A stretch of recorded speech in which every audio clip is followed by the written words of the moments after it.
I got in a lot of trouble. In school, the third time that I was expelled from the district, I dropped about a 40 or 50-pound aquarium from the second floor onto my teacher's head. And if he hadn't moved 6 or 8 inches, it would have killed him, and I would have gone off to penitentiary. That's when they asked me to get out of the school district.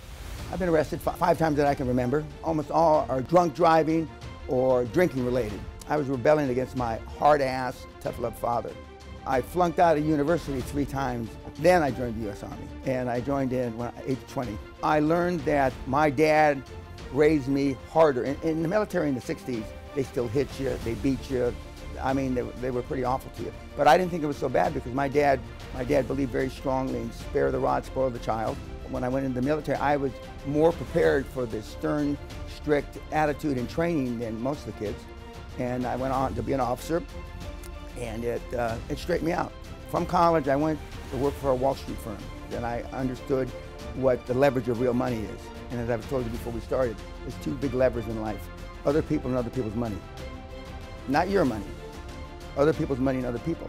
And saw the oil boom that was taking off from Texas, Oklahoma, and I saw meatheads making tens of millions, hundreds of millions, in some cases billions. I went to work for one of our corporate finance clients. I ultimately grew his company 10 or 15 times, and then I left him and I started Great Western Resources, built it up, and because I understood the leverage of other people's money, I didn't save money in a bank account and get my friends, fools, and family to finance me and then possibly lose that money.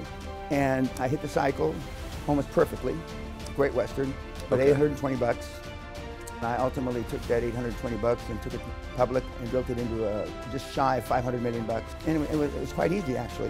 When I got thrown out of Great Western by the shareholders, tried to figure out what I was going to do, a very good friend of mine said, Dan, you know, why don't you do something to assist somebody? And so the best way I could see is to teach other people how to get rich with none of their own money, and using the leverage as long as it was legal, moral, and ethical. And so I did. And when I first started, I grossly underestimated one thing. Almost nobody has any self-esteem. Almost nobody has any self-confidence. Almost nobody has any self-worth. And to do what I didn't know that.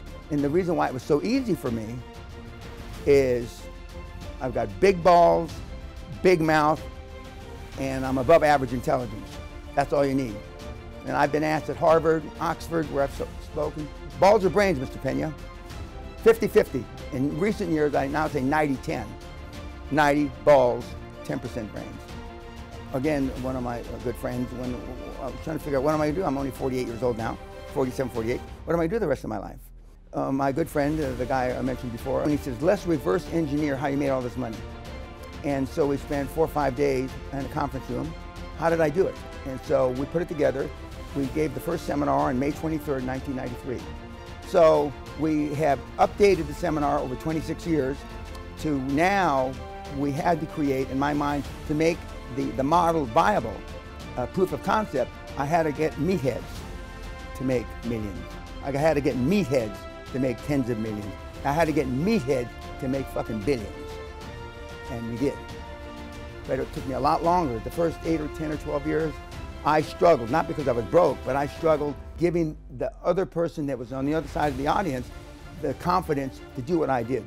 And so we've developed the processes, procedures, and systems over the years, and now I have tens of thousands of kids that have done this. I'm the only guy out there that has created millions, tens of millions, hundreds of millions, billions, tens of billions, and hundreds of billions for other people.